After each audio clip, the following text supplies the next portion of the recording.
So this question is asking about blood types and the multiple alleles aspect. But before we can ever even get to that part of it, what we need to do is talk about um, early beginnings and blood typing and how does it all work. So the first thing is during the Civil War, doctors who were just trying to keep people alive saw that if they gave blood sometimes to people, that the young soldier would live, would survive about half the time. They didn't really understand why the other half the time that the soldier wouldn't live.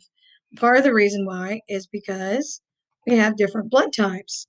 There's blood type A, blood type B, blood type AB, blood type O, and then there's also a thing called Rh factors, which is whether it's positive or negative.